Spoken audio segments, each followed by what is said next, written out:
Ok.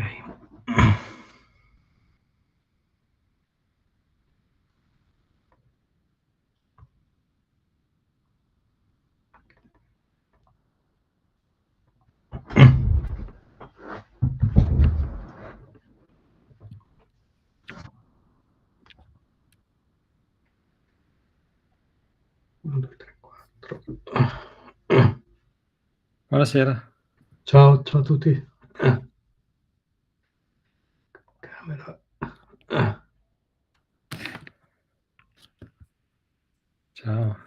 Ciao.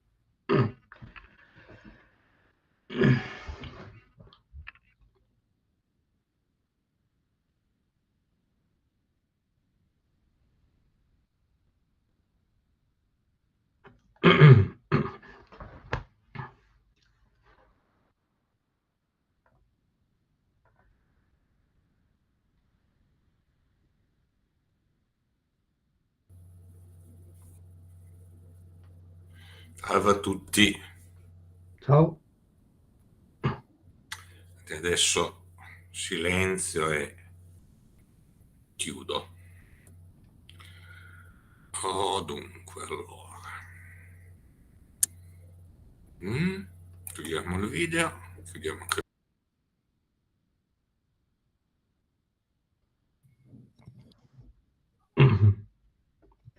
Ciao a tutti. Ciao.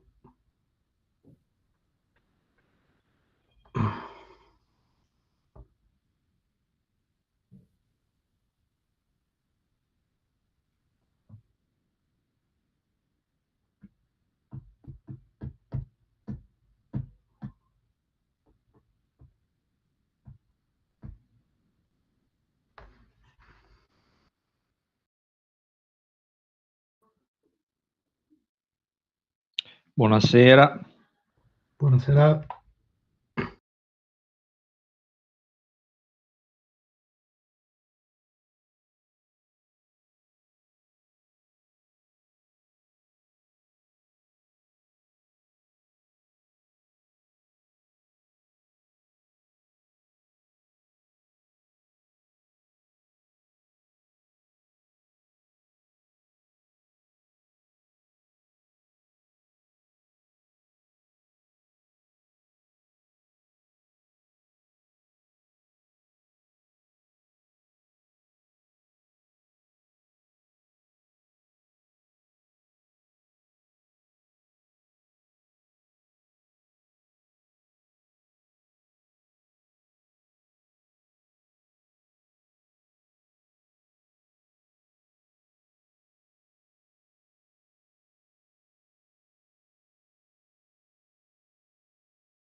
Ciao.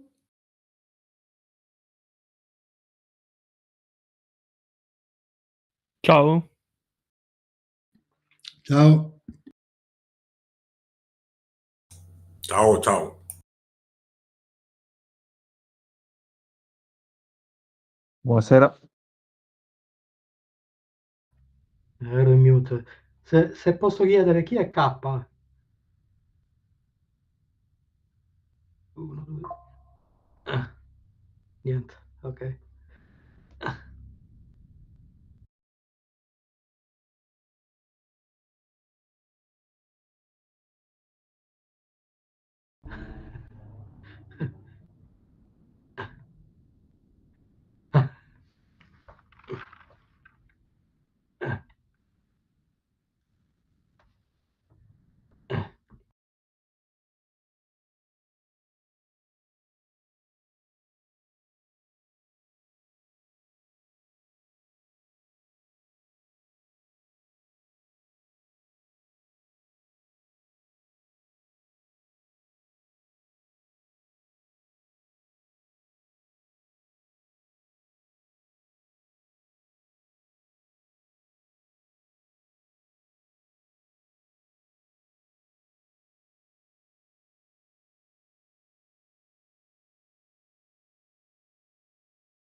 Mi sentite?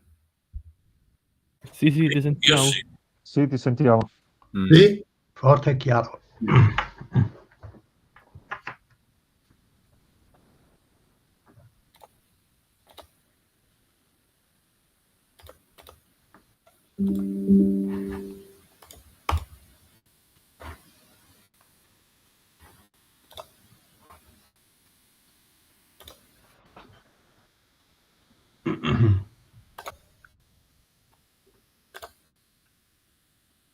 Ora? Ancora sì? Bene. Ah, ottimo, ora vi sento anch'io. Benissimo, tra pochi minuti si collegheranno anche i compagni di Solidarity Collective and Sozialny Rukh. Non so se c'è già stato... Intanto scusate per il ritardo, sono appena arrivato a casa, ero a Praga. È già stata fatta un po' di introduzione? Avete già detto qualcosa? Niente. Ah, ok, bene, allora vi ho tutti per me. Dunque, mentre aspettiamo, tra l'altro mi ricordereste il nome completo del compagno di Solidarity Collective?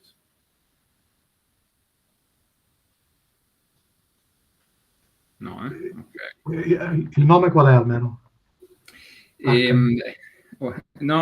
Artem è di Sozialny Rukh, in realtà alla fine non verrà lui, ma verrà Denis Pilash, che è anche da Sozialny Rukh. Invece il contratto suo, ecco, Lyosha. Ah, lei, come si chiama? No. Scusa, forse qui. Sei già connessa, Alyosha? Oh, okay. So we can switch to English. Hi. Oh, okay, great. Sorry, I didn't know who was already connected or not. So finally, as expected, I didn't make it by 9 of the time, and so yes, we are starting now. And just a little update. Artem from Sozialny Rukh told me that it will not be him joining, but Denis Pilash. Anyway, let's start with a little bit of introduction. I guess most of the Italian participants of tonight already know Sinistra per l'Ucraina, but this is just a little reminder. We are a self-organized group of, let's say, wide denomination leftists, which back since the start of the most recent stage of the invasion of Ukraine, found that the voices of Ukrainian and the voices of Ukrainian leftists were absent from the discourse among the Italian left. And so with our social network presence and by organizing these meetings, we basically try to do a little bit about that. Now, then what is going to happen tonight is precisely that. This is meant to be a conversation between us collectively and exponents, members of the Ukrainian activism and social movements. The idea is to, again, the idea is to give voice. So this is not going to be an interview. There will be time for questions later. Hi Dennis. Whoever doesn't feel comfortable making question in English or making question in public, just write in the chat. We will keep an eye on them, and then either me or Elena, we will, or Maria Elena, we will report them in English for our guest. Now, a little introduction of our guest. Sorry, just a second. Okay.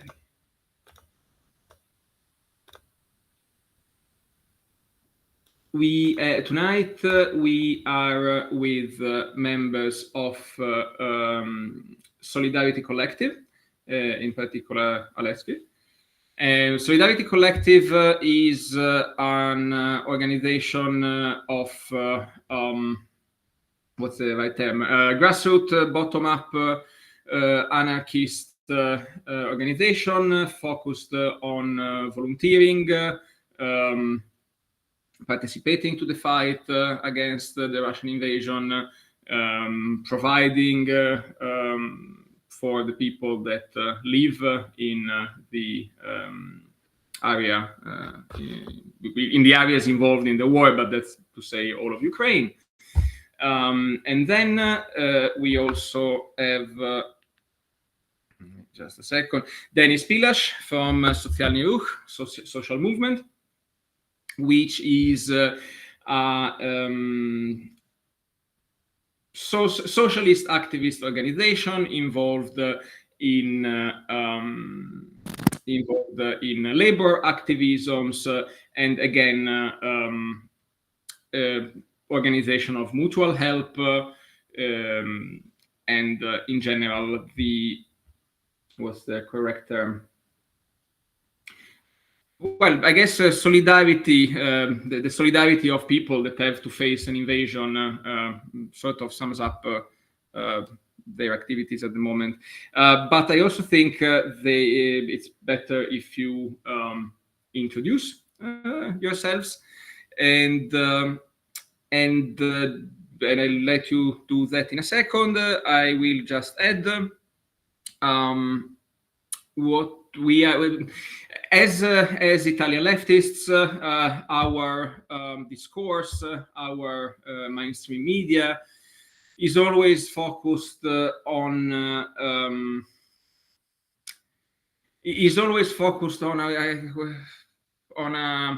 sensationalism, on selling the news. So what the Italian public want to hear is either war porn, almost, or vice versa, hear about struggle. Every other day there is a title about Ukraine being abandoned by either one or one other of its supposed allies. My personal impression, which I know most of people in our collective share, is that this information is useless. So obviously one of the things we are curious about is your take on the present situation of Ukraine in terms of international relationship, American funding, etc. However,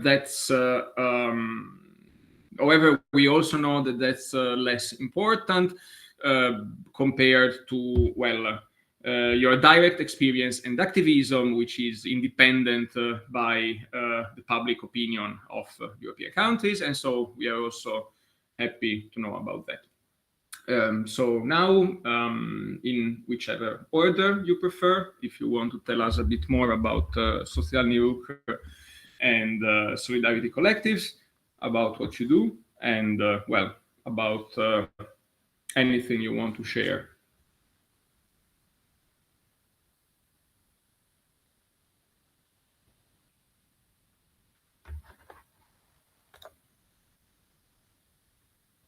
Sorry, Either Oleski or Dennis, whoever prefers to start.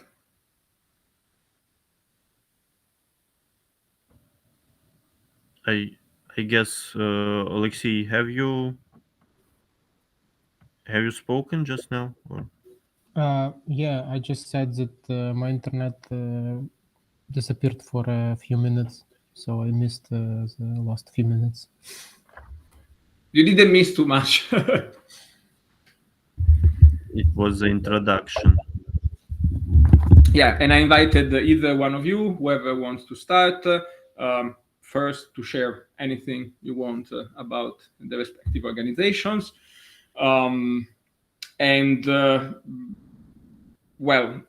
Whatever. So the one topic I introduced was the one that it's somewhat dominant in the Italian discourse, which is about international support for Ukraine. So obviously we are curious of your perspective. At the same time, we know that that's less relevant in the specific case of your activism than, well, let's say what you do on the ground, what you do on the territory. And then depending on whichever direction you want to go,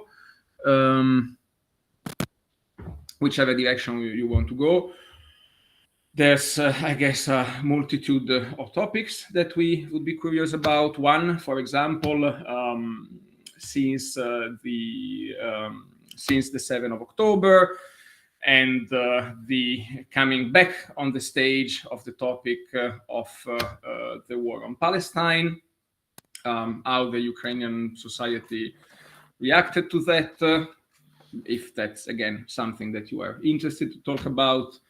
We are also, we also want to know about, let's say, social struggle, worker rights, etc. But the idea was in this first part of the meeting to give you as much time as you want to tell us whatever you think should be a priority for comrades in other countries to hear from Ukrainian comrades. Okay, may I start first? I'm sorry if I will be like mumbling and not speaking understandable. I'm quite nervous. I don't. It's not usual for me to speak on such events. Yeah. Firstly, I think I would like to. You presented the Solidarity collectives, and I would like to add that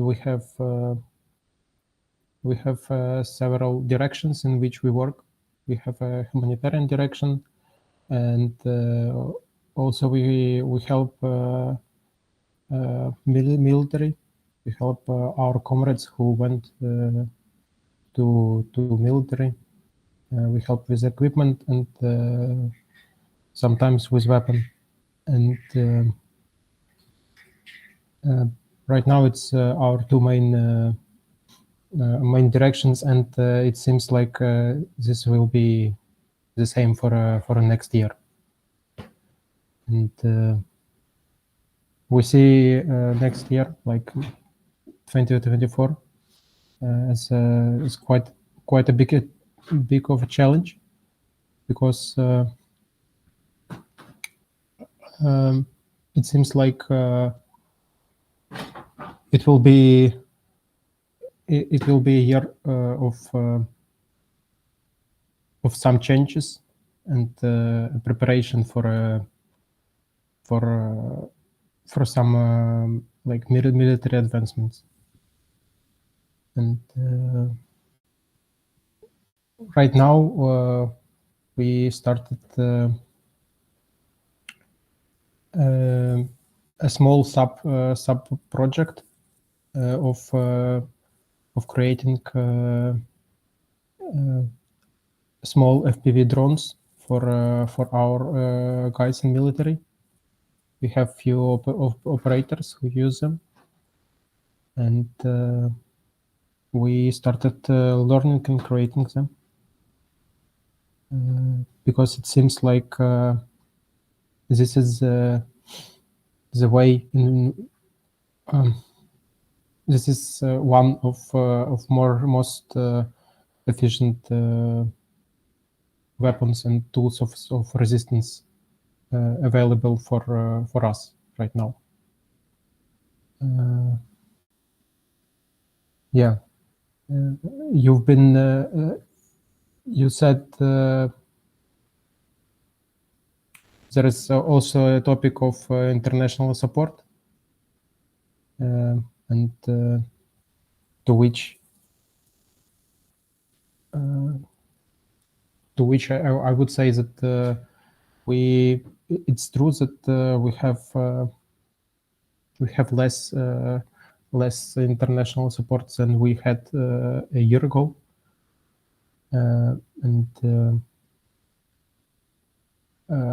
it's on the one part it's understandable. On other part, it's a big challenge, because I think we need to change this trend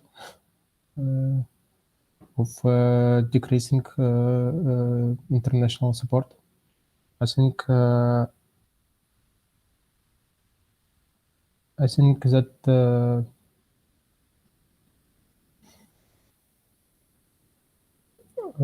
especially like in leftist circles, for me it's not I don't understand why people still don't why people still argue and have some bullshit pacifistic opinions, and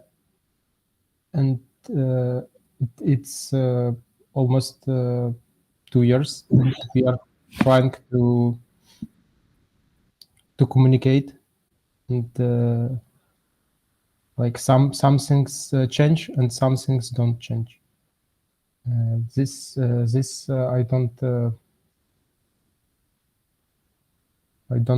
get. But it's a good thing that yeah, we can try. We should try. And also you said that what the question was, what support would we like to have from you? Like as well, yes. I mean, this is a topic we always get onto. And more specifically, I was saying what I think the sentence I used was what Ukrainian comrades think Italian comrades, European comrades should know, should hear. So this sort of thing, which is very generic again, because we don't have these many chances to, I mean, obviously now, particularly in our little group, we read comments, we follow the pages of solidarity collectives, etc. We have an idea of the topics, for example, the collection of funds for the FPV projects, the numerous deaths of comrades in war, but again, we rarely directly hear from you. No, so this is just the idea was, tell us anything you think would be good for us to know. Yeah, I think it. Like I will tell next few things, but I think you can, like, you agree with me. You already understand this, that we don't have basically we don't have a choice of fight or not to fight, because not to fight it's to become colonialized. It's to become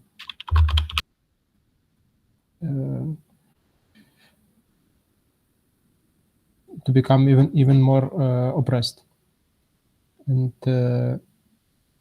so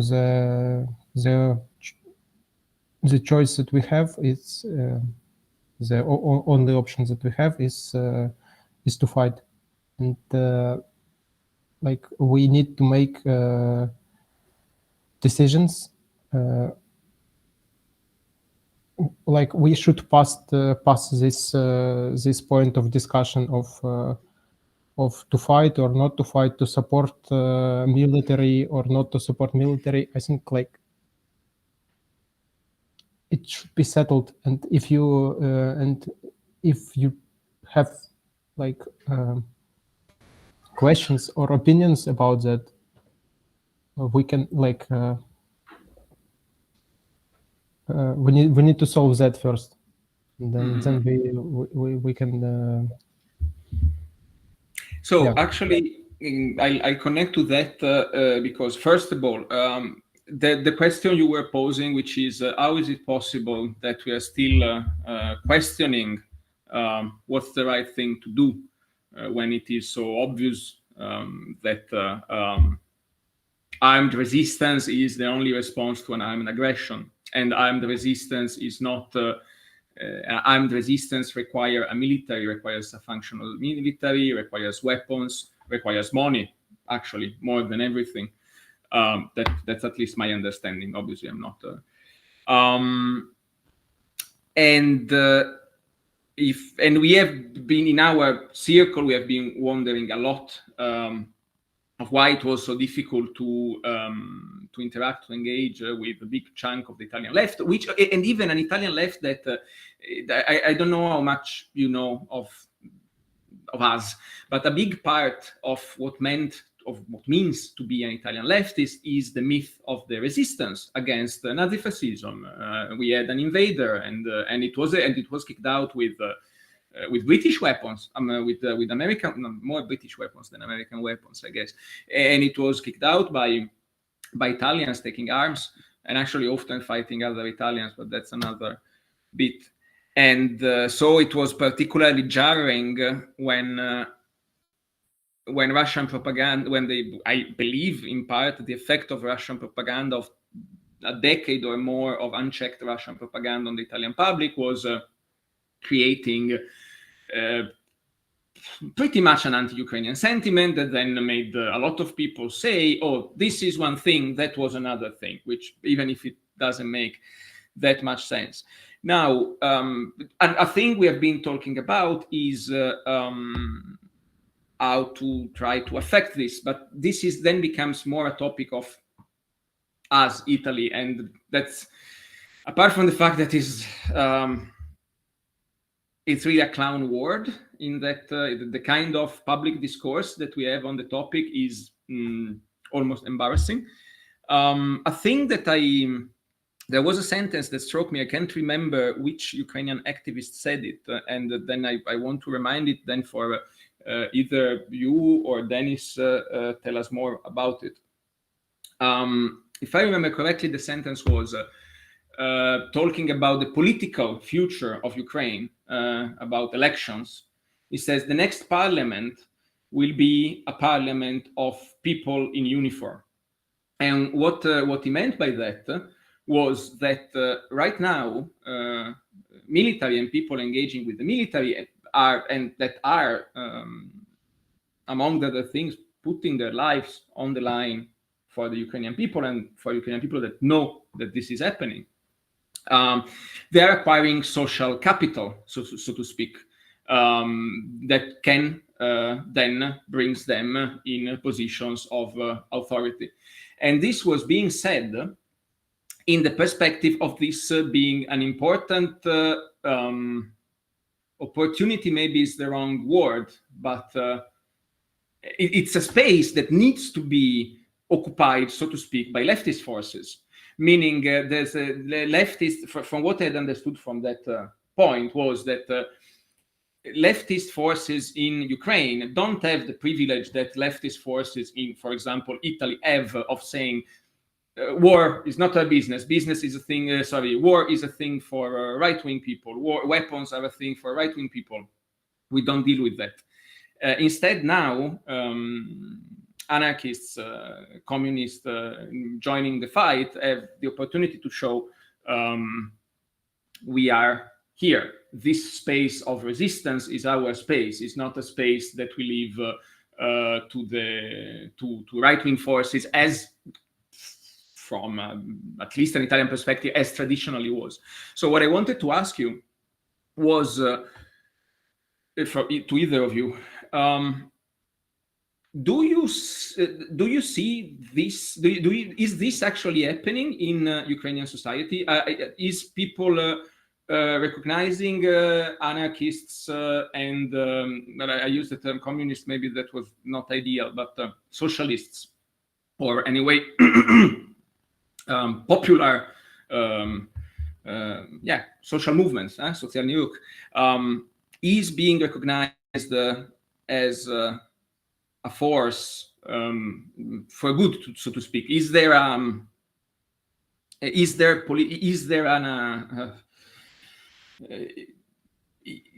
this political capital being acquired? This is and because to me this is something that should be convincing for Italian leftists. The understanding that these spaces, if they are not taken by you, are left to right-wing forces, to ultra-nationalist forces, etc. Sorry, I was a bit verbose. So may I maybe start? First of all, I also wanted to say a couple of things about Sozialny Rukh. I learned about the event maybe half an hour ago, so it wouldn't be very coherent. But when our organization was created back like 8 or 9 years ago, so the idea was that on this wasteland, that is Eastern European, Central Eastern European political spectrum, where you often have different oligarchic parties, and you have neoliberals or national conservatives or other right-wing forces. Yes, where there is no space for the left in this mainstream. Yes, to establish a political force from below, to bring together people from trade unions, from militant trade unions, people from other progressive social movements, feminists, environmentalists, and so on, and to build this new left party for the working classes, of the working classes, that would be both democratic and revolutionary, in the sense that it will challenge the entire capitalistic order. Just for me personally, the term communist is completely okay, because I understand communism as a classless and stateless society that we are actually struggling for. But really, yes, in the this post-Soviet space, Eastern European space, it has been discredited by its affiliation with those like crimes of the Stalinist past. And then it was, of course, utilized by this anti-communist hysteria. So yes, it's like outlawed, yes, to use this label. But ultimately, this is not about labels; it's about the senses. Yeah, so we tried to do our work mostly as an activist organization, mostly participating in social movements, in street protests, in popular campaigns against austerity, against different aspects of neoliberal politics that is espoused by each subsequent Ukrainian government. All of them are ultimately adhering to the same neoliberal dogma that, like, market is above all, and it can solve magically everything. But of course, everything, not just for us, but for the entirety of the Ukrainian society, it changed our like way of life and everything we do with the full-scale invasion of the Russian imperialism, because ultimately, yes, it not just completely like turned down the lives of tens of millions of people here. Yes, making we still have like 5 million people displaced persons in Ukraine, in more safer regions, and even a bigger number, like 6 million refugees abroad. You will see this, yes, data that we have like 10,000 civilian casualties, but this is only the confirmed ones, yes, that are officially recognized by the United Nations. And actually, in many destroyed places in eastern Ukraine, like Mariupol and smaller cities and towns, you don't have like the real scope of the destruction of the deaths. And then you have lots of people who were and are indirect casualties of this war due to this constant shellings, due to the how it affects the healthcare system, how it affects the entire infrastructure. Yes, so you have lots and lots of people who actually also lost at least their health, but in many cases their lives indirectly due to this aggression. And of course, you have casualties on the front line, and just recently, just a couple of days ago, we learned that another like veteran of leftist politics who was active in different movements in the 2000s, our old comrade has died, has fallen on the front. So this is something that affects every Ukrainian community, every Ukrainian family. And ultimately, yes, all the existing organizations, they, in addition to their normal activities, they have to deal with with the challenges that are posed by the war. And we, from day zero, from day one of the invasion, we have been involved also, albeit obviously to a lesser extent than Solidarity Collective. That is the primary and the most essential part of the this Ukrainian leftist solidarity effort in this wartime. Yes, but we also were and are engaged in lots of solidarity networks that mostly emerged spontaneously. Yes, that was just another example of self-organization that was actually involving millions of people. And now we have to repeat once and once more that, again, from day one till this dragging war, the core of the Ukrainian resistance is working class, because both in the ranks of the military you have mostly people, both volunteers and conscripts, who come from either big industrial cities or the countryside, and who are working class people, everyday people. And then you have also all those people behind the front lines, essential workers, who keep the things going, in many cases, despite what the authorities are doing. Yes, and like lots of people were amazed by how efficient ultimately the, for instance, the state-run railway was, that it never stopped transporting millions of people to safer places and transporting goods and everything. And you have to thank not their management that did nothing. You have to thank the workers inside it. Yes, and the same goes obviously for the healthcare workers, for the emergency services, and for all other people who are involved in just keeping these things afloat. So but at the same time, we have also challenges that go due to this neoliberal nature of the existing world order, and of our own like ruling class approach.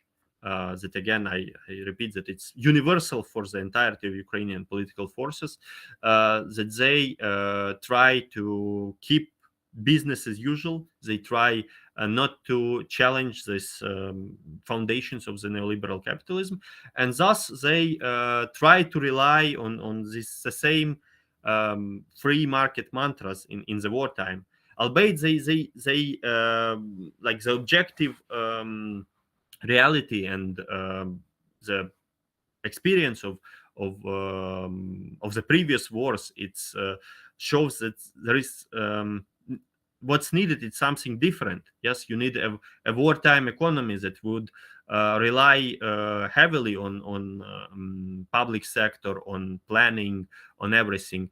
But they still try to do as if like we, like economically liberalize everything, deregulate, and then private investors will create everything from drones to the economic infrastructure. Yes, and it doesn't work, and more people, they recognize this, yes, in the society. So another part of this problem is that almost all of the decisions that were made in the social and economic sectors by the government, by the parliament, they have been putting the burden of the war mostly again on the same working class people who are already on the forefront of the struggle, and less on the business. So this involves all those anti-labor legislation steps that have been pushed through the parliament, and now there is another menace because it re-emerged that they are preparing another neoliberal labor code that has to replace the existing one, and I've for all time I have been in activism, like from mid 2000s, I think we have been constantly combating every government trying to pass this neoliberal labor legislation. Up to this moment, they mostly failed in most cases. But again, they may now still use this pretext of war to do it in a very swift manner. So again, we may need some international solidarity in such questions as well. So as you understood, we do both things that are directly linked to this wartime aid for those people who are on the front and those people who have been affected by the war, who have been displaced and so on. But we also try to raise the voice and to raise the awareness about like the destructive nature of this anti-social, anti-labor steps that are taken by the ruling class of our own country. Yes, and then it comes with how we challenge this general perspective of what's proposed for Ukraine in the sense of reconstruction, both in wartime and hopefully after the war. So it's also what you hear. It's very neoliberal, very business oriented, market oriented. It doesn't care with the plight of labor, with the plight of women, with the environment and so on. So again, we try to formulate and to do campaigning inside Ukraine and outside Ukraine for things like the cancellation of Ukrainian foreign debt. Without it, again, the country will be damned to another vicious circle of debt, like so many countries throughout the world. And we try to link this with the struggles that are waged by other peoples in other parts of the world. And here comes, yes, this complicated part that now, as I mentioned, like what made Ukraine withstand the invasion was the contribution of the millions of people. But in order to keep the things going, yes, Ukraine needs both this financial and material aid and military aid. And now there are these changes in the global conjuncture that affect Ukraine in a very bad way, yes, because in most cases, yes, the far right forces, they are also quite anti-Ukrainian throughout the world. Yes, they admire Putin's system, as they see it's a conservative, authoritarian, at least to say, yes, regime that they would like to model in their countries. And they also share his worldview that smaller nations, smaller peoples, they have no agency, they have no subjectivity. They aren't allowed to decide for themselves. They have to be the big guys in charge. Yes, so they share this. It may say some grand nationalism of these big nations. Yes, but from what I understand, the Italian situation is a different one. Yes, because usually you have like the far right that is anti-Ukrainian. Now, after the current like escalation in the Middle East, they try to divert the aid for Ukraine and to send it to their best pals, Netanyahu's government in Israel. Yes, but in Italy, from what I understand, yes, you have Meloni, who is a neo-fascist, and who also used to be an admirer of Putin, and who said like the grab of Crimea is nice. Yes, but now she is aligned with this more mainstream Western discourse. And then you have like this general leftist milieu. And I also understand where comes all this skepticism towards like never to be on the same side with the West. yes, due to all the history, to NATO, Gladio, and everything. Yes, but at the same time, yes, we at least thought that, like, as Italy had this own tradition that involved even inside the Communist Party, it was the first one that broke from the Soviet Union, and then you had also your own tradition of the New Left that wasn't also the way of campist thinking. But now it seems that still you have in this most leftist discussions there, it's something that it's quite prone to Russian propaganda. It's quite whitewashing what's espoused by the Kremlin, and I would like to learn more about whether it's really so, because sometimes I have some pieces of information. Yes, not long ago I learned that this famous physicist Carlo Rovelli, I knew he had radical activism in the past, and that now he is one of these ultra pacifist guys, not to aid Ukraine. So this is of course challenging, because what we have now in the world, we have lots of points of tension. Yes, you have lots of it's not just Palestine, you have Yemen, you have Sudan, Ethiopia, lots of actually conflicts. Yes, and the attention, like to Ukraine, it's diminishing. Yes, and again, people like Trump and the Republican parties, they would like to ditch Ukraine. Yes, and instead to support Israel with its colonist project.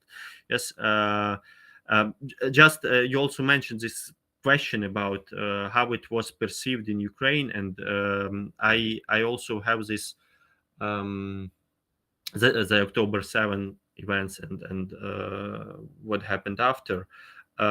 So I have also this impression that maybe in abroad, people imagine that Ukrainians are really somehow super pro-Israeli, and they so stand with everything that Israel does. But ultimately, this is not the full picture, because for the majority of the people, it's not. They don't have the time and resource to really dive into this situation. And yes, in the mainstream media, you would mostly hear uncritical voices pro-Israeli. Yes, but it isn't such a big subject. Yes, for the general society, general population. So ultimately, yes, there was this letter of solidarity with the struggle of Palestinian people, and there was finally we published we prepared it long ago, but published only recently in Social Movement, our own stance on everything. Yes, that we condemn Israel's government and Israel's actions that led to humanitarian disaster and to genocidal activities against the population of Gaza. But we also have no delusions about the nature of, for instance, Hamas. Yes, and as a reactionary organization. Yes, and again, what's so astonishing that sometimes you can see all these complexities, and you are still on the side of those who are oppressed, who are structurally oppressed, who are attacked by this big war machine, who are attacked by some imperial or hegemonistic power. Yes, and you understand that you need to be in solidarity with them, despite the fact that they may have some like not very nice forces inside there. Yes, at the same time, the presence of the far right in Ukraine is often used as this ultimate, yes, pretext for the people on the left to say Ukraine is entirely fascist, and we don't want to have everything with those people. Or I suppose all 30-40 million of them are the same fascist ones. And here it comes to how it's actually also backfiring. Yes, because for instance now, and now I finally address the question that you formulated. Because I think that in this Ukrainian resistance to the invasion, you have inside Ukraine almost all the communities are participating, almost all the stratas, maybe to a different extent, but yes, and ultimately all of them, they also try to make their contribution visible. Yes, so we have the examples of, for instance, those communities who have been historically very marginalized, oppressed, or excluded from the peoples of Crimea, like Crimean Tatars, to the Roma people. Yes, and now there were reports in the media that actually showed how actually disproportionately big their contribution is, yes, to this common struggle. Yes, and this may be used for by these communities to ultimately empower them against the status quo and to improve their situation, to overcome the this centuries-long discrimination, for instance. Yes, but the same goes also for the whole the political spectrum. So you have representatives of everything almost, yes, in the army and in different forms of solidarity efforts. And this actually angers the far right, because it ultimately shows that they have no monopoly because they used, obviously, since the annexation of Crimea and the war in Donbass, we had the situation when the far right used the war as a justification for their existence.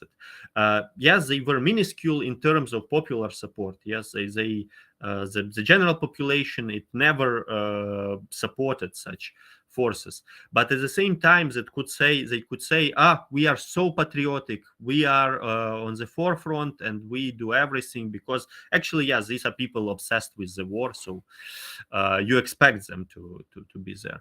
But now they are, again, a very, very small part in a very big and very diverse this continuum of the people of Ukraine who are involved in everything. So when they see that their ideological opponents are also present and they also visible, they go mad. And just recently, another example where we also need this international solidarity. So there is this anarchist artist, David Chichkan, who is presently creating galleries. He's drawing the portraits of people on the left, anarchists, Marxists, feminists, trade unionists, who have joined the armed forces. Yes, and he has done a number of exhibitions in different cities. And when it was set to be opened in the city of Odessa, then one of the ultra-conservative neo-fascist, these neo-fascist hipsters, actually also very small group, but very loud one. Yes, so they started threatening the museums, that they will set them on fire and everything. And ultimately, this exhibition was cancelled. And this far right, they try to gatekeep, yes, their their monopoly, that we are somehow have the monopoly to speak for the fighting Ukrainian people. You cannot say that you have lots of others. You have lots of also revolutionary leftists there. So then, for instance, yes, when we also show this international solidarity, that again we genuinely found enormous. We met not just all this campist stuff. Yes, we also met enormous support from different activists, from different initiatives from throughout the globe, and it's quite inspiring. And yes, we can show that we have this solidarity from leftists throughout the world. But then these different types of right-wing guys, they will say, but then you have this and this leftists in the world who are so anti-Ukrainian, they are so pro-Russian. Thus, everything is all leftists are Kremlin's puppets and so on. So this is a very complex situation where we need to operate, and I hope that by such conversations we may learn more about how we can improve our place in it. Thank you.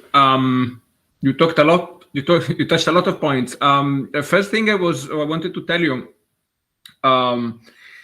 I'd be very happy to talk about why Italy is the way is the way it is. I guess it's better if we do it in private. If you have the time, I can make it, and I have a lot of notes and a lot of notes to share about that. Then one of the things I wanted to go back to of what you mentioned was basically the talk about money, in particular the different outlooks for different sources for both military and civilian economic support for Ukraine, but we can go back to that in a bit. Then I had some, instead, before we briefly touched the topic of money,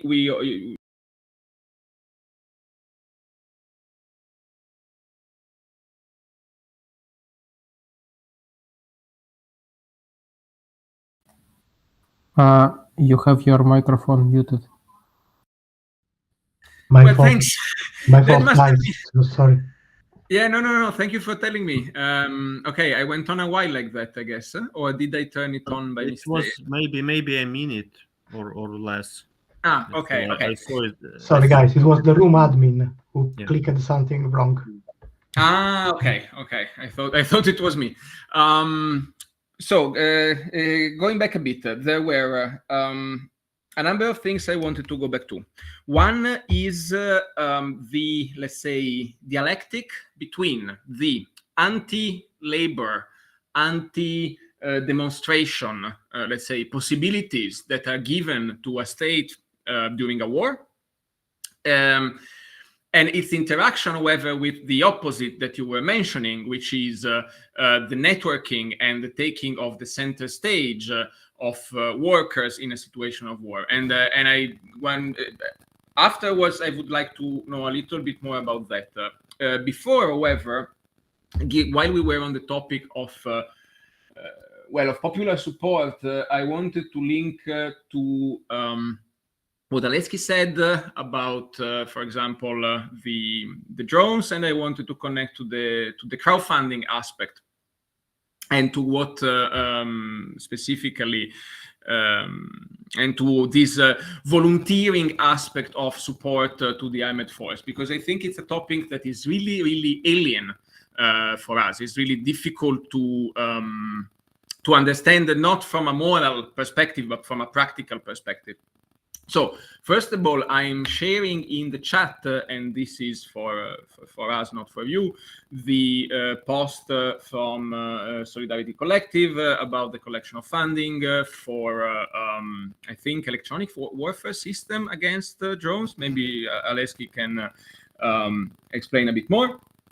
And if you can tell us something about well, the actual impact of these things, because the only idea that we have of war is industrial, so to speak, in which people are almost irrelevant and the crowdfunding is not a thing. And then after, if Aleski wants to share something about this, and then I would go back to you, Dennis, with this question I mentioned earlier, plus another couple. Yeah, about the war and how it's sometimes not industrial. Yeah. Right now, this war is a war that wasn't fought before, and it's a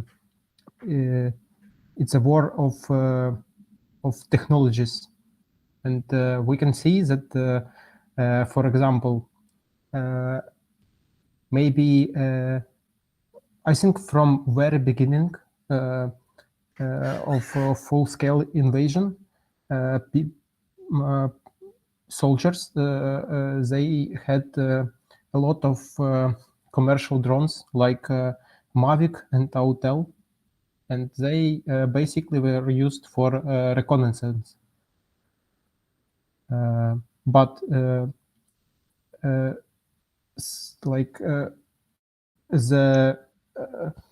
grassroots initiatives started to produce systems for these drones to drop grenades from. So you can take grenade and put it underneath the drone and fly over the vehicle or a tank and drop it on top of it. And it wasn't produced on an industrial scale. It was produced by some interested people, like activists.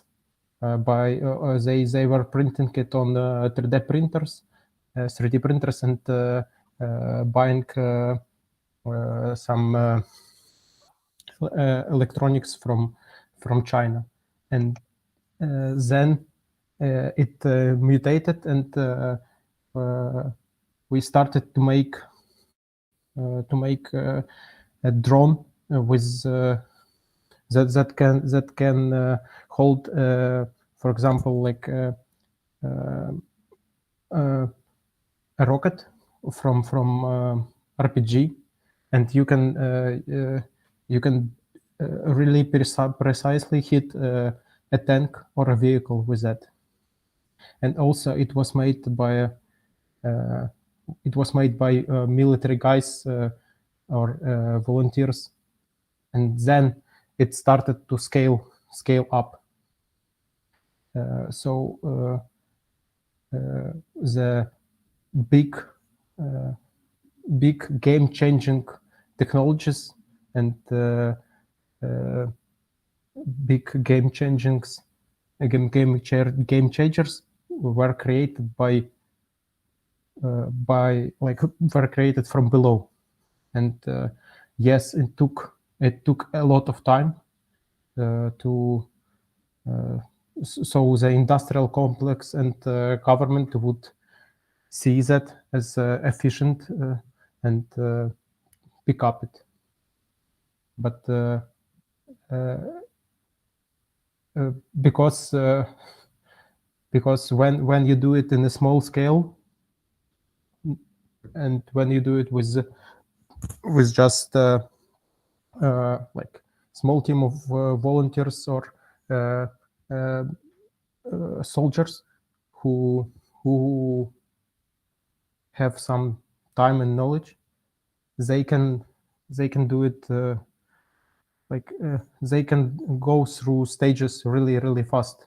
Like you iterate really, really fast, and you come up with something that works on a practical, on a basic practical level.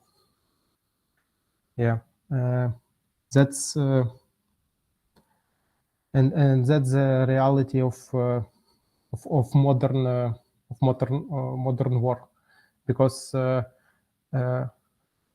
right now this type of weapon, maybe you can call it a guided missile, like FPV drone with a rocket or grenade. It's something that it's like other people in different places, they see how it's how efficient it is, and the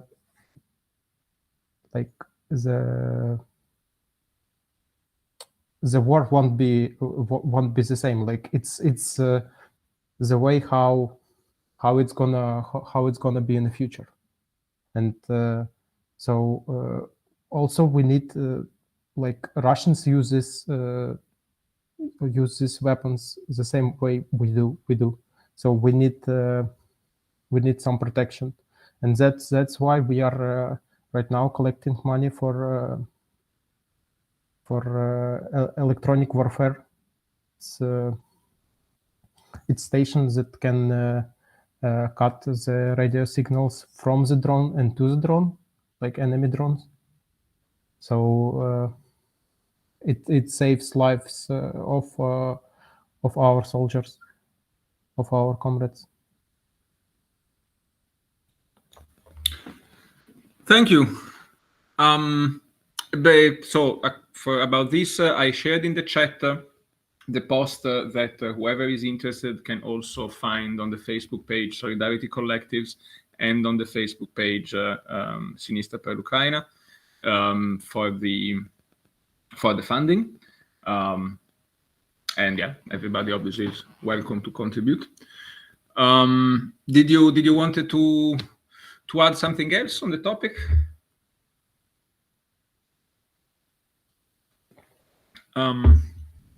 If you don't, first of all, thank you, because as I mentioned earlier, this is an aspect of your activism which I think people need to know more about. So thank you for sharing. Now, if going back to the more geopolitical picture, so to speak, even if I started to loathe the term, but when we were talking about funding now from states rather than from people,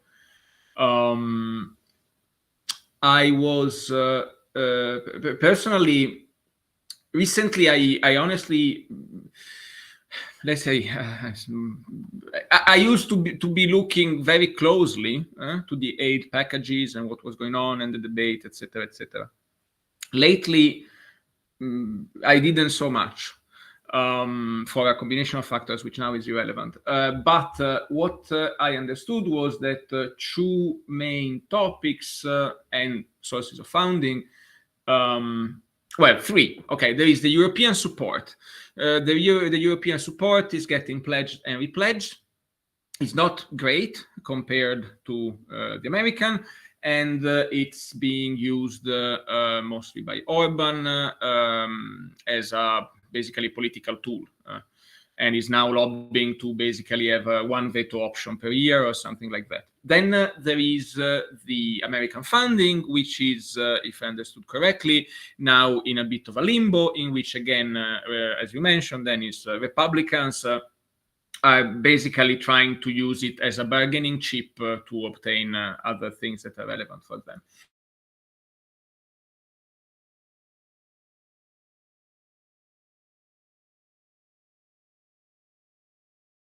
finally, there is what grail of retribution, which would be the famed 300 billions of freezed Russian assets being redirected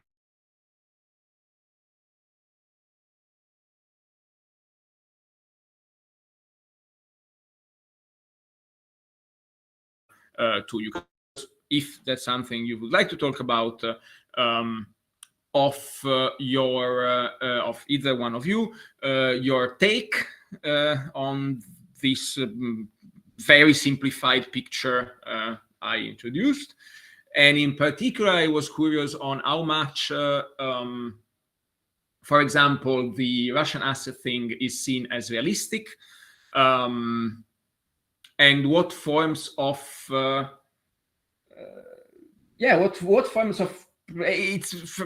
what forms of pressure can be exerted in that direction? Because I see it largely absent from a large public discourse. It's more just a thing that gets mentioned and then thrown away.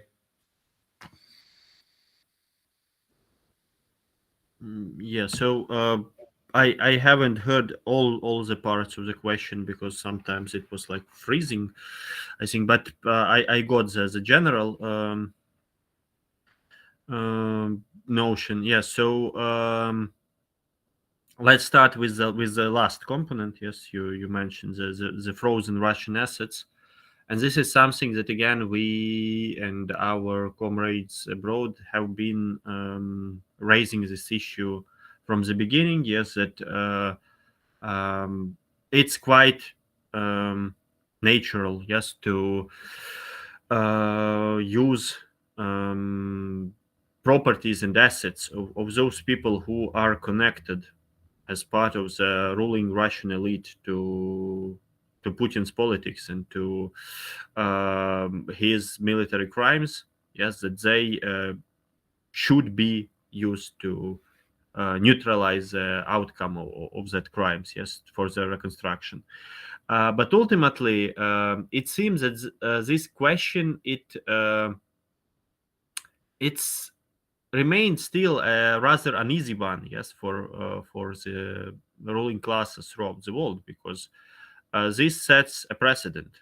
Yes, that your wealth that has been acquired mostly by looting your own people and peoples of other countries, and that is now stored in many cases in fancy Western banks, and even more often if in different offshore, semi-offshore tax havens. Yes, that if we show that we can confiscate this and we can actually use it for the greater justice, for the greater good, then ultimately your own assets who have been acquired in maybe less violent than post-Soviet space in the 90s, but also in a very brutal and exploitative manner, they may at some point be targeted as well. So we at the other side, we have been campaigning for this as a starting point for a bigger offensive against all of this illegal wealth of the capitalist oligarchies. Yes, because even in the case with this arrested, frozen, yes, assets, they form only a small chunk of the general picture, because there are still enormous number of loopholes how you can actually hide your wealth, how you can use intermediate companies from Cyprus, from Virgin Islands, and so on, and how ultimately still lots of Russian oligarchs they manage to get out from everything without any pressure. Yes, and we have also a very similar question that goes for the Ukrainian oligarchs. lots of whom are actually abroad. So there is this general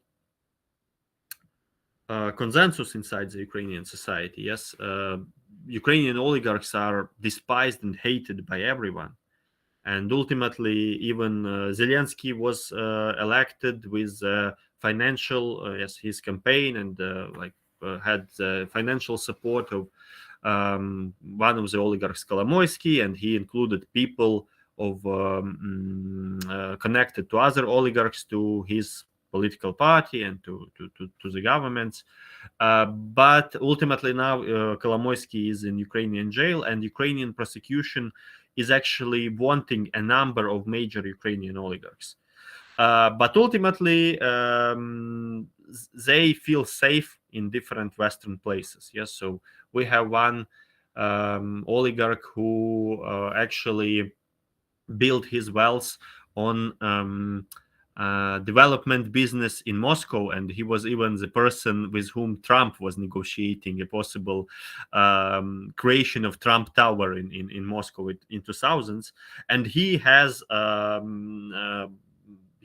looted, he has stolen so much money from Ukrainian people as well, from the Kyiv metro and so on. But he was granted this golden visa by the extremely, this anti-migrant Tory government in the UK that is thinking how to send people to Rwanda, but at the same time who is welcoming all these bloody oligarchs from Eastern Europe or from Middle East and as great investors. Yes, and he is out of reach of Ukrainian justice. And then you have a guy who is in France. Again, he was originally in Switzerland, and he's also wanted for illegal enrichment in Ukraine, but also for his ties with Russian oligarchs. And then you have the oligarch who used to be the head of the Federation of Employers of Ukraine, and he still, I suppose, but he has been in exile for a decade in Vienna. And in order for him to be completely safe, he was granted by the Lukashenko regime not just the citizenship of Belarus, but also he was made a diplomat. Yes, so now he is protected from being reached by Ukrainian judicial system. Yes, and this goes to this question. Yes, that all these guys who actually have been in charge and who drafted this. All the system, not just to enrich themselves, but also to, protect them from possible consequences. Yes, that now they use all these legal tricks not to be taken to responsibility, and not for their wealth also not to be confiscated. Yes, so this is something that, again, we as the left have been repeating for a long time, but it obviously goes against this general status quo in the world, against the general logic of neoliberal capitalism. So this is something that the governments aren't so eager to implement. And regarding this more mainstream discussions, yes, so about the prospects of further financial support from Western governments.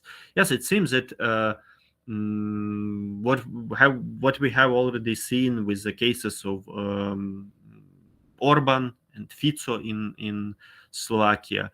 Yeah, so there are these forces who use their country's nationalism, and who they haven't crossed the line, in the way that they become somehow quite anti-refugee, for instance, anti-Ukrainian refugee. Yes, but they ultimately parrot everything that is said by the Russian propaganda. So they repeat the general narrative. about the war, the Russian-Ukrainian war. So they hope that more of their allies will get to power in Western countries, and of course, all of them very much rely that their beloved beacon of hope, Trump and the Republicans will get into the White House, and then they will be engaged not in this in something like what they like to call culture war or what in the West, and not into these shithole countries like ours. Yes. So this actually makes the question about Ukrainian the ability of Ukrainian state to rely on its own forces even more, or on its own capabilities even more, pressuring. And this is why the problem that we don't have a functioning wartime economy, maybe a bigger scale production in the safer regions, say in the west of Ukraine. So it's a problem, yes, because if the support from foreign countries is diminishing, then ultimately it will lead to actually more casualties on the Ukrainian side, because one good example is what happened to like in back a year ago, yes, previous winter. Russia's goal was to actually freeze Ukrainian cities to death in winter, yes, by destroying the infrastructure of electricity and of the heating. And we had big blackouts. We had lots of hits in lots of major Ukrainian cities. But now when they tried to do similar waves of missile strikes, in some cases even more massive than a year ago, this winter, the interception level of the missiles and of the drones, it's much higher due to the anti-aircraft systems that were provided by European countries and the US. So ultimately, this means that like these weapons, they don't prolong the war as this main pacifist narrative. They actually help to minimize the civilian casualties behind the front line. And the problem is, yes, that there is no genuine intention, yes, to it's often this story is painted as if it's Ukraine that wants to wage the war and Russia is trying to negotiate. But it's Russia that tries to continue the war, to grab all this land it has already occupied, and possibly even to break through to more land. And they never were going to cede, yes, those lands and those people. Ultimately, it's about the lives of those people who are now under the occupation, or who cannot return home because it's under occupation. Yes, so the question was never about peace or negotiations. The question was whether, we agree with this appeasement of aggressor, and ultimately appeasement of aggressor, it doesn't work. It just encourages it and others, because we ultimately see that the Russia's full-scale invasion of Ukraine, it has so much raised the instability in the world, and it made much easier to all other conflicts to occur. So it's a very bad example. Like Iraq war waged by Bush was this sort of precedent, that you can invade a country and go out without ultimate consequences, but actually bring huge disaster. Sorry, I need to interrupt you. I lost you at raised, so 30 seconds ago. Yeah, so I just was describing how it raised the instability in the world and how it made the another conflicts more possible and easier.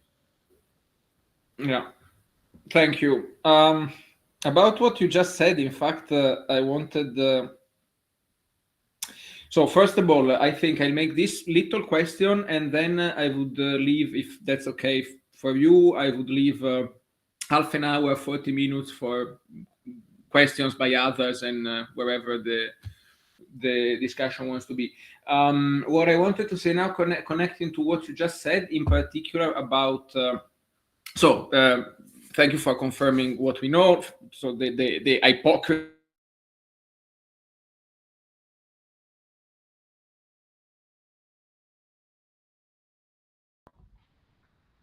of the concept. Then there is a question that I guess is a short answer, but maybe you correct me. Because what you hear from people connected to Russian propaganda is the idea of the possibility of a settlement in which territory is given to Russia. No? These people obviously don't think about the lives of people, don't think about what occupation means. They think that land is something that can be given. Okay. And so what I wanted to ask you was, is it possible a politically stable Ukraine with a cession of territory to Russia? I assume not, but...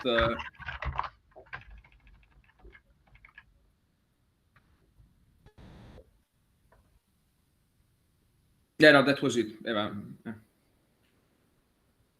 so actually, if we speak about the worst case scenario, so this is a worst case scenario. For instance, yes, if Russia gains some military victory, yes, and it ultimately enshrines that it grabs land from Ukraine, this will obviously be a disaster for the millions of people who are connected to those territories. Some of them may not return home, never, and others will have to adapt to the occupation and sort of assimilation. But also in the Ukraine, what will remain not under the occupation, obviously that different revanchist, yes, sentiments, yes, for revenge, they are a very fertile ground for exactly the far right, yes. So ultimately, this will lead to on this way of ultra-nationalist radicalization. This will lead to more prominence of those forces who will now say that we need to, do whatever is needed to return what's ours. So that would be a prerequisite for really quite unstable situation inside. But ultimately, it would also mean that if Putin is successful with his plans, that this means he won't stop. Yes, so he may plan other incursions, whether to Ukraine itself, or whether maybe to Moldova, to get Transnistria attached, and so on. So this will mean not, as I said, no peace, but actually a more large conflict, large-scale conflict, and more appetite for the aggressor.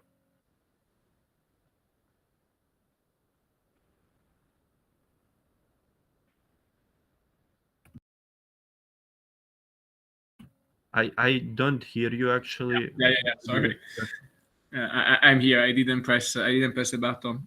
So I was saying, thank you, Dennis. Thank you, Alexi. I would actually go on, but I guess it's good if now I leave some space for questions by, well, pretty much everybody else. Hi. So usually we are quite shy because of our English. So that's why we from Sinistra per l'Ucraina let Alessandro speak alone, but we are here. And I want to thank Dennis and Alexi. I hope I'm not pronouncing too bad your name, sorry, for joining this meeting, for speaking with us tonight. And I'm sorry because my question maybe is a bit too personal, but personal is politics, so I hope you will not find it too personal. But I wanted to say something about that I agree with you with the importance of support the military struggle, but at the same time I think that there are many ways of fighting, and that your engagement in politics, in communication, and in volunteering are really important too, I think, for the future of the country and for the success of the common struggle against the Russian invasion. But so that's why I would like to know if the Ukrainian institutions are recognizing and prizing this kind of efforts against the invasion, or if you, as men, are feeling more pressure to join the army in the face of this tough situation on the front. And I also would like to ask you, how do you imagine the future of the politics and society in Ukraine after the war?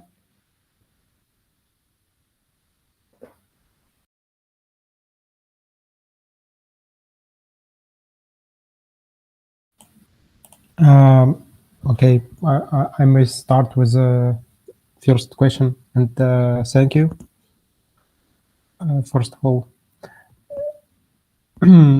yes, Ukrainian society and Ukrainian society is recognizing the struggle, not only military struggle, but also volunteer work. It's recognized and it's appreciated, and yeah, it's first part of your question. And second part about the future, the political future for Ukraine. I think it's better Denise to talk about it. Really, I'm so into like the processes right now that I rarely find time to think that far in the future. Yeah, that's true. Just to continue but if you are asking about like the official institutions, yes, so it's a mixed bag, so it may from case to case it may differ, yes, but because ultimately, yes, we have thousands of different initiatives, different networks, and formal and informal ones who are engaged, yes, but ultimately, yeah, when you check the opinion polls, yes, on whom Ukrainians trust the most, then you will have the armed forces and the volunteers like on top two positions, and then like the approval or at least trust towards all the political institutions is declining. Yes, towards the president it's still higher than half of population, but it's declining as well. And parliament and government, they deep below. So regarding the post-war vision, yes, so we would like to see socially, genderly, environmentally just reconstruction that would put the interests of the people on the center of everything, not that would actually involve. I understand that again, the case of the post-war reconstruction, post-Second World War reconstruction in Europe, it was a result of this class compromise, and it was about the reformism, but it was also a sign of that labor was empowered in the war, actually. Yes, and the capitalist employers had to take it into account. So to create this like sort of Keynesian post-war capitalism. So we see that the war, it brings lots of terrible things, and it often brings out the worst in human beings. Yes, but it also creates different sorts of this self-organization of solidarity. And if we, as like the working class of Ukraine, can manage to build upon them, yes, we may try to challenge the existing oligarchy capitalist system. And again, opinions they very diverse on the issue. But for instance, our trade unionist comrades from the Independent Miners Union in Kryvyi Rih, the majority of them are actually serving in the army now. And they often say that, okay, after we got this experience, yes, after we have paid with our risking their lives for the existing of Ukraine as an independent republic, so they won't be messed, yes, by those in power in future, yes, because these are people who will get this experience of wartime, so possibly they can also like act against the government as well, against those in power and those with money. So they some of them have a more optimistic view, that maybe like those partisans and fighters in the Second World War, in the anti-Hitlerite coalition, in the resistance, that they will use their baggage of their resistance to actively put pressure on the other side in this class conflict. But there are also lots of people, they feel the burden of the war. They got this. They really have gone through terrible things, and yes, they maybe they have more apathy. Yes, more. So this is really up to the question about the political will and whether we can politically organize. Yes, in this quite different conditions. Yes, because you already also mentioned it.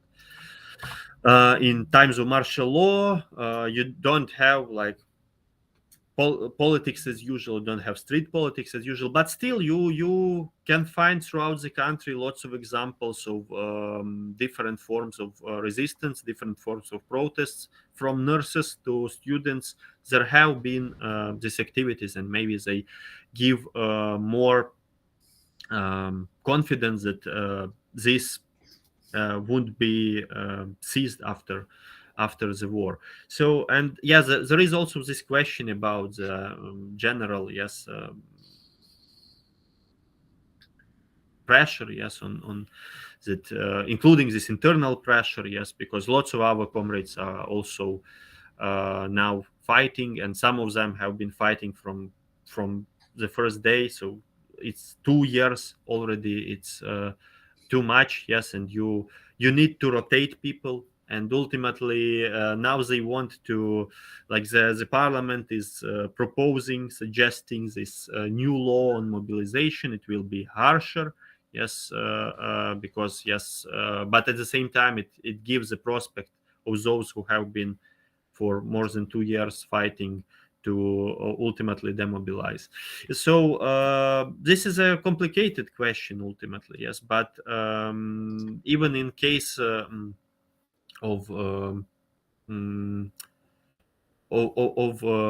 these divisions that may be created, yes, because as I mentioned, it's disproportionately, yes, people who are have more money and have more better social status, they have more loopholes to avoid being like conscripted, drafted, and so on. So disproportionately, you will have people with lower incomes who get there.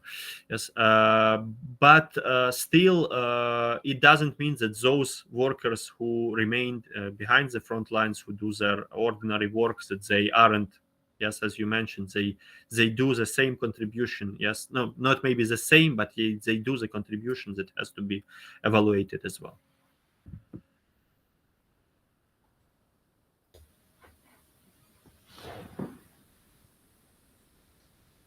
Okay, thank you.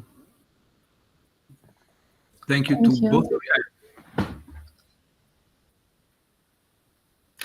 Then afterwards, there was a question from Luca. Yeah. Hi. First of all, I have to ask, sorry for my English, which is really, really awful. Secondly, I have some question about the party, the position of the party around some things. For example, the position of the party about Machno and the anarchist revolution during the Civil War. Secondly, how do you deal with the past, with the Soviet past? You said you recognize yourself as a Marxist, so I guess there could be some problems sometimes with some anti-communist activities in Ukraine. And another question is the position of the party about the possibility of Ukraine to join NATO and the European Union. If you think that maybe joining NATO is good, but not the European Union or otherwise. Thank you. Yeah, so all the questions were about, we are not officially a party yet, yes, but like we strive to become one. So yeah, I would speak about the social movement, but obviously you will have a big range of stances, because Ukrainian left, it's small, like all the Eastern European countries, but it's diverse in its approaches. So you will have people from anarchists to social democrats, with all these different slight differences.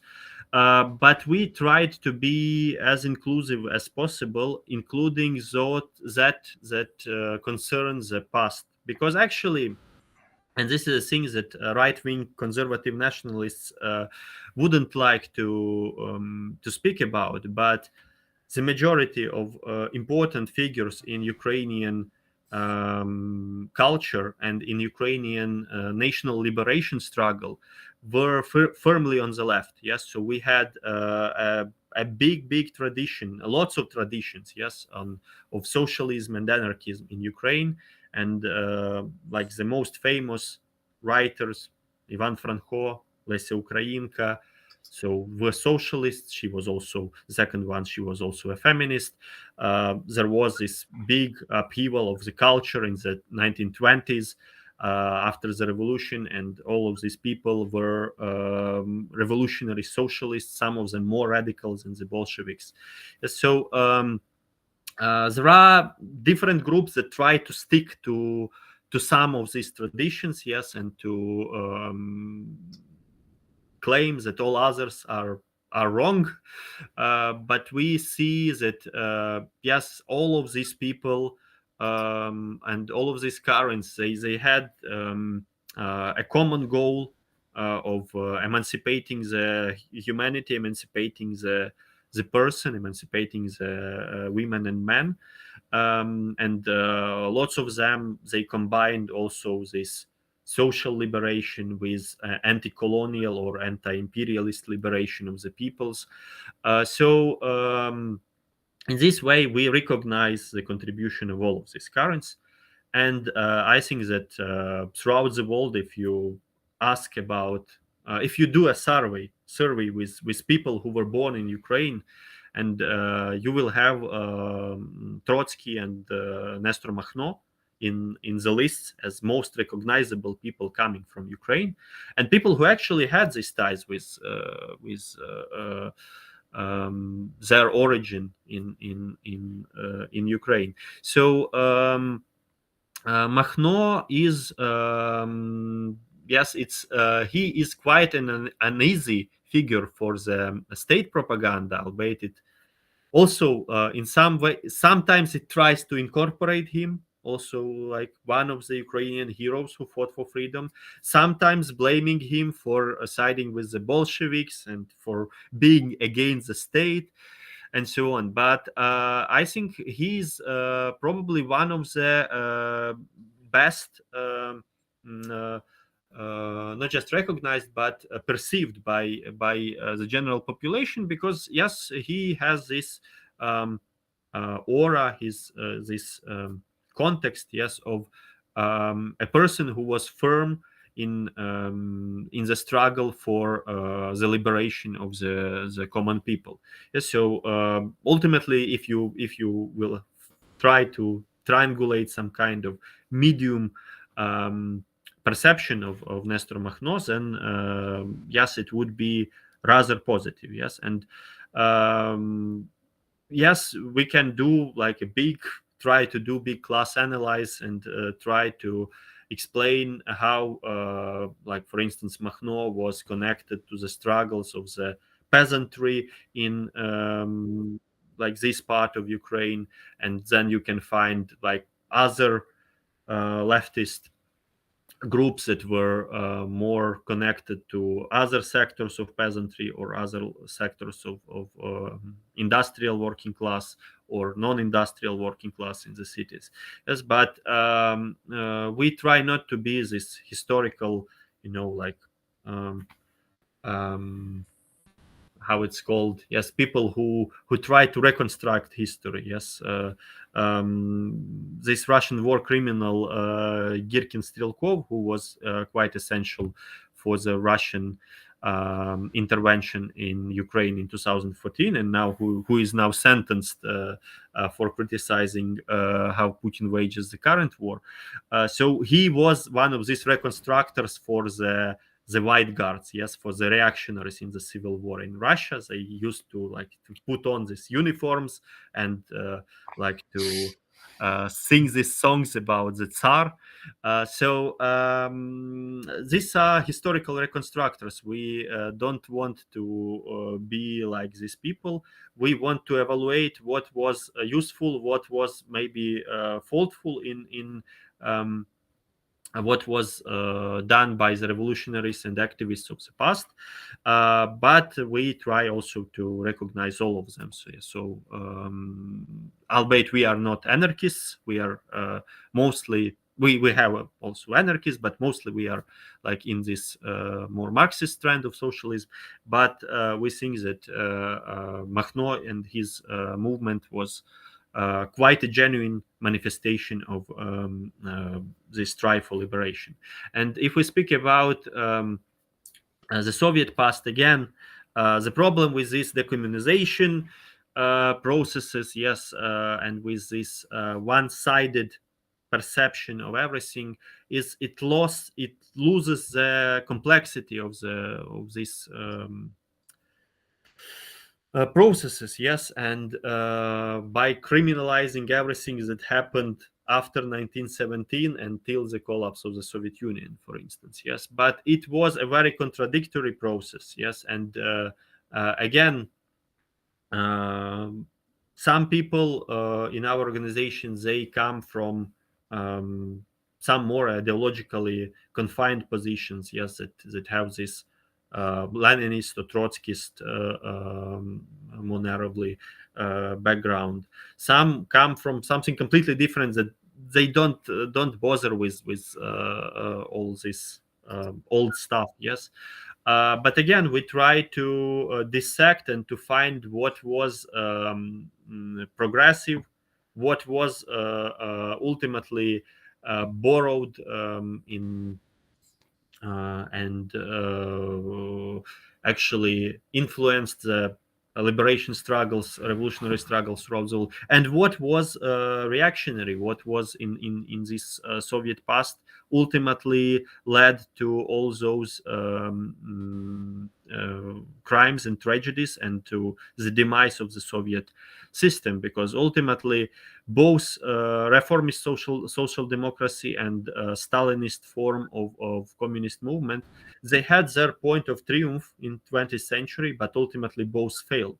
So we need to learn upon the successes of the revolutionary and generally leftist movements, but also about their failures and not to repeat them. So we try to be quite, like complex in approaching the Soviet past, but ultimately from this Stalinist counter-revolution, it's obvious that the legacy of this is now a very heavy burden on leftists in Eastern Europe, because it not just discredited the socialism, communism, it also disrupted the tradition of self-organization. It disrupted the tradition of workers' movement, yes, because workers' protests have been suppressed throughout the Soviet history.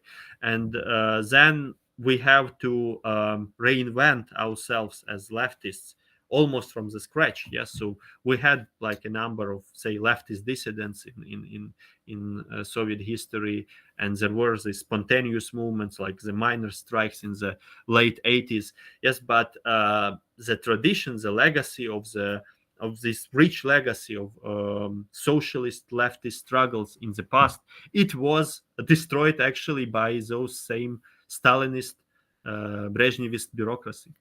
Yeah, so that's why it's so complex. And there was some third question, and I possibly forgot it. About NATO and EU. Yes, so to be short, the general popular opinion, yes, the best advertiser for NATO in Ukraine and in the Nordic countries and in Europe in general is possibly Putin, because prior to the annexation of Crimea, the support for NATO membership was very low. Yes, prior to the full-scale invasion, it was like higher than half of the population, but it wasn't omnipotent. And now it's like very, very, very high, because Ukrainians just want any way to have security guarantees. We had the Budapest Memorandum that was violated by Russia that signed it. So Ukrainians try to find a way to ensure this security, this collective security. And unfortunately, they see that nothing exists except NATO. Yes, so this has led to this rise of popularity of NATO membership. But ultimately, you will see that people would possibly vote for NATO in the referendum, but they grow more skeptical about like NATO, because they also see the hesitance in these Western governments, and they see that actually the main countries in Europe, they don't want to let Ukraine into NATO. And maybe this trend, it will also not be so ultimative. Yes, but in general, we see that actually the NATO membership for Ukraine isn't a realistic prospect. It was never a realistic prospect, whatever Putin says. But NATO countries, crucial NATO members, they never wanted Ukraine to be part of this. And we still think that it would be better to reconfigure the general global security architecture in order to empower smaller countries, not to resort to these old ways of military blocs dominated by imperialist players. Yes, so we still, it's an unpopular opinion possibly in Ukraine, and I think even in the organization it would be like lots of discussions, but we don't see this as some essential questions that is now on the agenda, because it's not up to Ukraine, it's up to other countries whether they want this. And EU membership is a more tricky question, yes, because ultimately, again, EU is an like existing EU is a neoliberal project that is aimed not for the well-being of the peoples and not for the free flow of the people, but for the free flow of capital. Yes, but at the same time,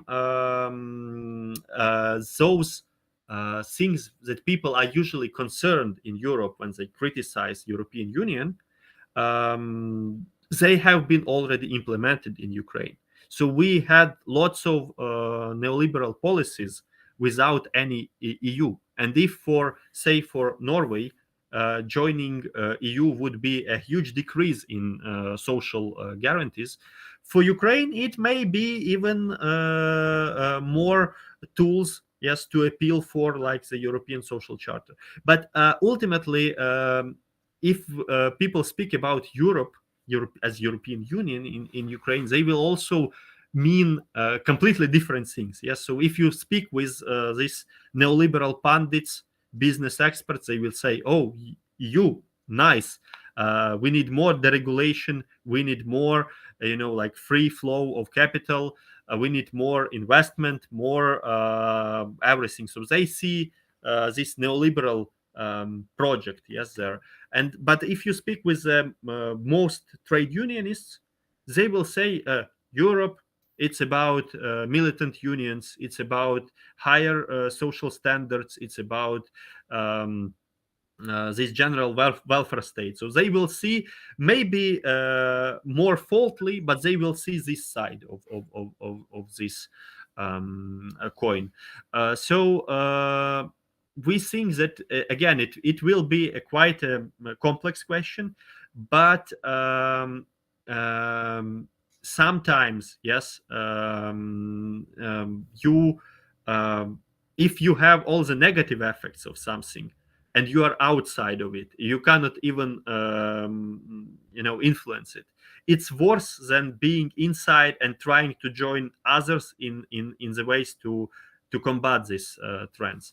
So for Eastern Europe, this EU membership isn't the same as for the countries of Western and Southern Europe, albeit we understand that what was shown on the case of Greece, yes, that EU is something that is designed in a way to prevent progressive policies to be implemented, but maybe we have such a neoliberal ruling class that for them EU is something that will be more progressive than they envision actually for themselves.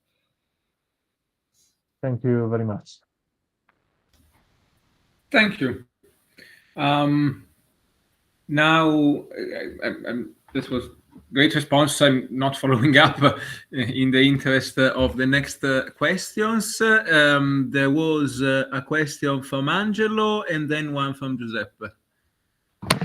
Hi, everyone. I have just a couple of questions about the perception of the new regulation about humanitarian goods.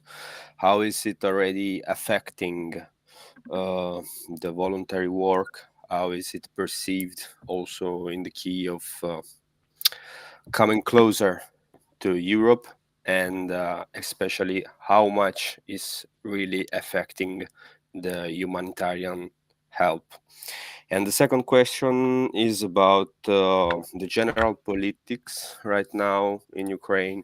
How much the perceived turmoil between Zelensky, Zaluzhny, and whatnot is really affecting zero lines and the chain of the military in effect. Thank you.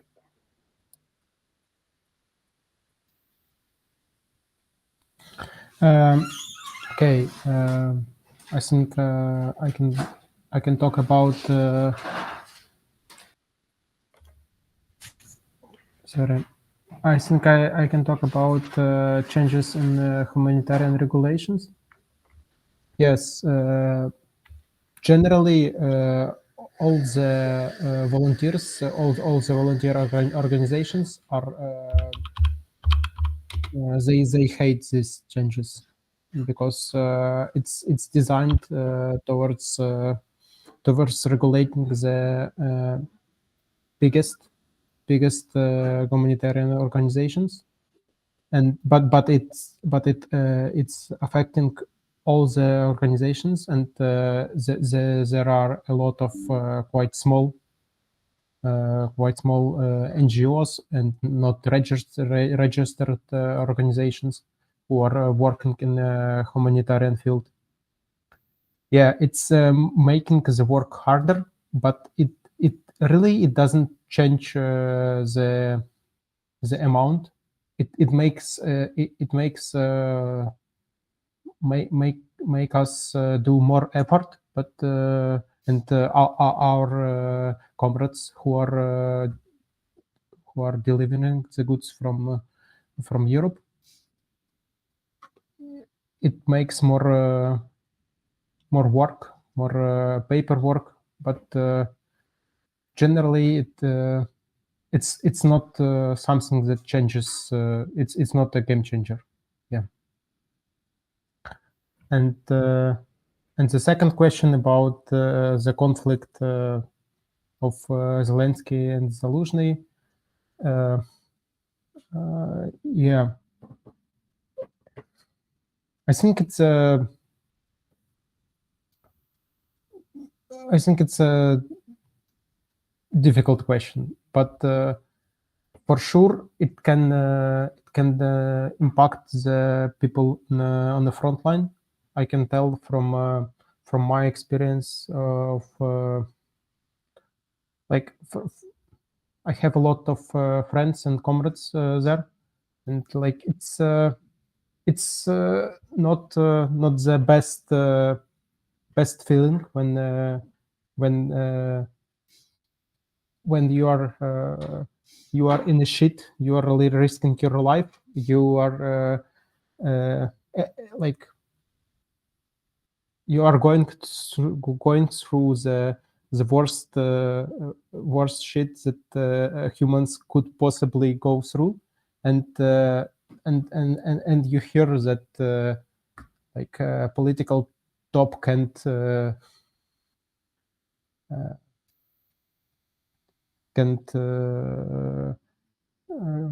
organize themselves to not to be perceived as two opposing sides. Yeah, it may impact people on the front line, but I think generally it's like most people. It's my perception from my bubble. Like it's we see it as just the media trying to do some media work, like to gain some clicks and views. Yeah, because just yesterday we had this overhyped, like reporting in social media that Zelensky had sacked Zaluzhny, and ultimately it wasn't true. Yes, so, yeah, but a lot of media got a lot of clicks, and a lot of videos got a lot of views. But it's bullshit. It's not true.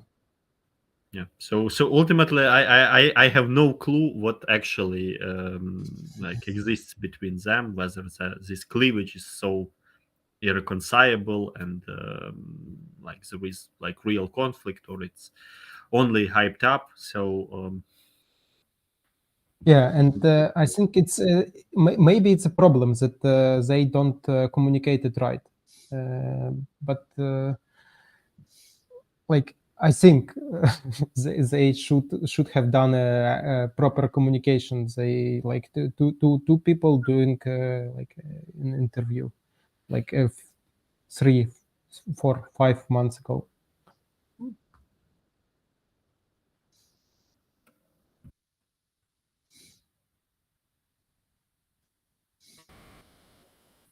Okay, thank you again. Actually, I didn't follow this recent Zelensky-Zaluzny news story at all.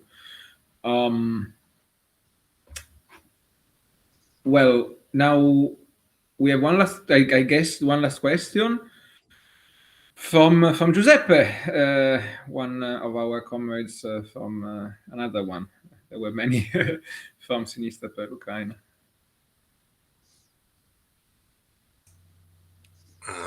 Okay. Oh, just a big difficulty that I encounter when I speak with, try to make me understood with some of my old friends and comrades, is that in Ukraine there is a certain freedom of speech, a certain freedom of organized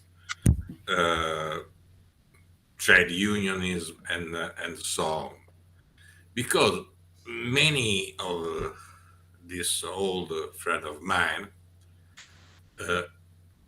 are, I don't know why, convinced that Russia and Ukraine is the same situation. The dissidents are put in jail, and so it's important to explain to these people that it is not the same the situation as the fundamental freedom and the fundamental rights. Of course, there is a martial law in Ukraine. There are difficult, but as a situation not comparable with the Russian situation that is sort of fascism, authoritarian state. If two people make a little protest, they immediately are put in jail. So in Ukraine, the situation, fortunately, is different. So it's important to understand, to make people understand that you are fighting all for democracy, for the right to organize, also to the right to, without which there is any possibility of change except war, except a sort of what I hope will could happen in Russia, but is a sort of violent thing. So you cannot be pacifist and say, okay, it's the same thing, Ukraine and the situation, internal situation of liberty, of human rights in Ukraine and in Russia. So yeah, exactly. So just again, recently in Russia, even like there is a Stalinist guy, Udaltsov, who when he was jailed for anti-Putin protests, Yes, and from the prison, he supported the annexation of Crimea very much, and now he supported the current stage of war. Yes, but even him was arrested, and he is awaiting his trial. So, any sort of not just discontent, but any sort of independent activity that isn't controlled by the government and by its apparatus is outlawed effectively in Russia. Yes, so this false symmetry, yes, we criticize a lot what's happening in Ukraine, and we aren't content with that level of civil liberties. We would like to expand them. We find lots of these shortcomings and lots of wrongdoings of the authorities, but ultimately Ukraine never descended to full autocracy. Mostly, one of the explanations, one of the parts of reasons was because, yes, there was this internal struggle in the oligarchy capitalist class. But the other, I think, more important part was that Ukrainian society managed to remain in some state of being mobilized. Yes, so we had mass protests every several years. And ultimately, this never stopped, this never ceased, and this prevented any government, any president from consolidating all the power. Albeit, I think the majority of them wanted to do this. Yes, so Kuchma was the architect of this system, oligarchy capitalism, and he was clearly trying to lead Ukraine into this way of post-Soviet autocracy, like lots of the other post-Soviet republics. But it never fully ended this circle. At the other hand, in Russia and Belarus, if we speak about trade union activities, yes, and we speak a lot about that attacks, legal attacks on the existing trade unions that are conducted by Ukrainian authorities.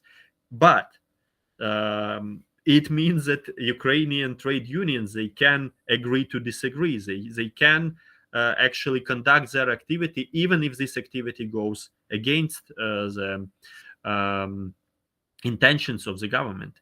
While in Russia, the independent unions have been choked down for a long time. You have this official so-called Federation of Independent Unions, that is completely the part of the apparatus that is also very pro-war, and it isn't a union, proper union confederation. It's just a continuation of the management of your at your workplace. And there are lots of cases of labor activists who have been jailed for different pretexts. Yes, and ultimately all type of independent activity, trade union activity in Russia was suppressed, and this goes for every sector of social life. But the situation is even worse on the occupied regions. Yes, if we speak about what happened to any forms of self-organization, for instance, in the Donbas in eastern part of Ukraine, it was completely destroyed. Yes, because this is in Russia you have this fascistoid autocracy, but on that territories you have some sort of gray zone. Yes, where lawlessness is even higher, and this is something that may be a future for the other parts of Ukraine that can be occupied by Russia. This is why there is no symmetry. There is no,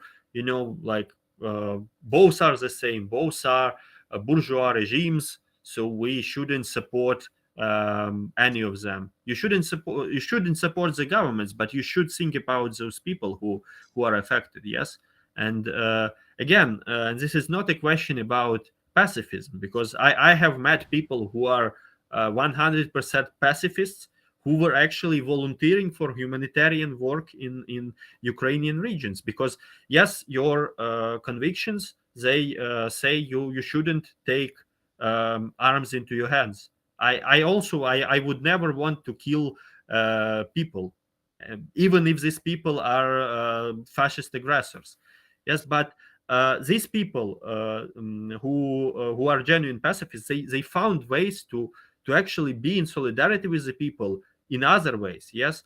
And those people who claim that they are so anti-war and so pacifist, but at the same time, this is just some veil, some thin veil, where for actually rooting for the other imperialist. Yes, we are against our imperialist, the Western one, so we should support its competitors, even if they may be weaker on a global stage. Yes, but Nazi Germany was weaker probably than Western allies. Yes, in the economic sense, and it was bringing a more murderous form of capitalism and dictatorship. Yes, so this is what in this iteration is proposed by modern day Russia. So this is something that destroys, as you mentioned, yes, any sort of democratic organizing, any sort of freedom, any space for freedom. And in this case, yes. And we see that there is almost no underground revolutionary activity in Russia. So there are these small, maybe groups of combat organization of anarcho-communists that try to derail shipments with military cargo, but they are very small. And ultimately, yes, Putin tries to show that everything is under his control, and there is no discontent in Russia. Like everyone is pushed out of the country if you criticize it, yeah, including those people who were on real left, yes, who were engaged into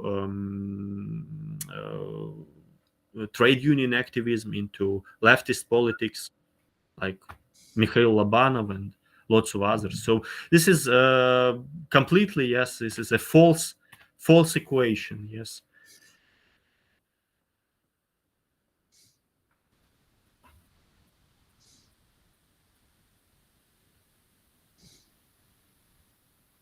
Giuseppe, sei ancora muto. Sorry.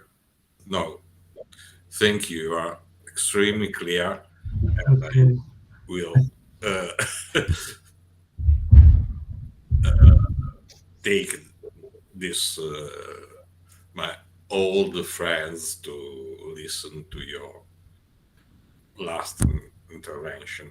Thank you very much.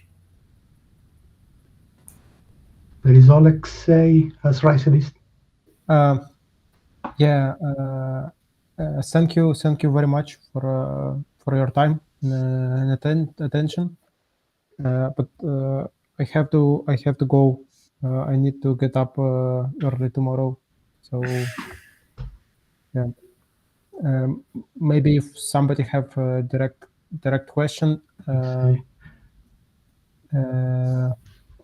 maybe I can leave a contact for Telegram or Signal. Yeah. Yeah. Do you mind writing in the chat so we will look for you in Facebook somewhere? Or if you prefer, you can send it. Did I talk with you directly, Alexei, or with one of your comrades? You talked with me directly in Telegram, right? Yeah. Okay. Then I can provide. You can give to me on Telegram the screenshot, and then I can filter it to whoever wants it that can contact us with Sinistra per Ukraine. Just because I'm not 100% sure of who is in the conversation right now. Okay, I will give contacts to you, and yeah, you can share them. Thank you. Thanks for joining us. Thank you. In fact, Alexei, I think that with this, we probably, unless Dennis wants to say something else, there's no more questions. I want to thank both of you a lot. We will, I don't know how long it will take, but we will try to, if that's okay with you, obviously, to cut the video of this meeting into chunks, possibly create Italian subtitle, even if that might require extra work. and try to give it some visibility, because both of you addressed in a very direct manner and in a very honest manner these points that that a lot of people need to hear, and we want to thank you for that.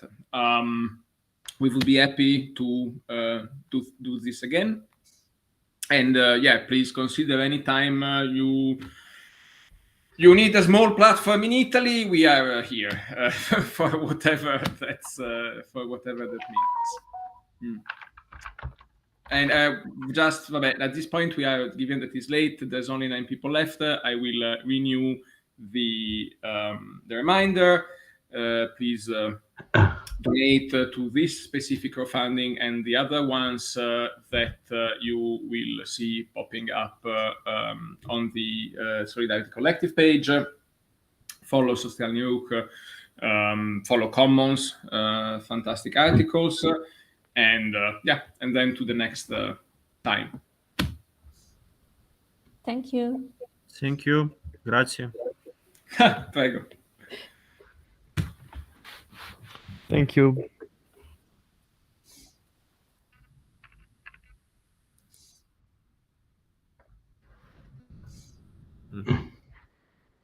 You just close the window, yes.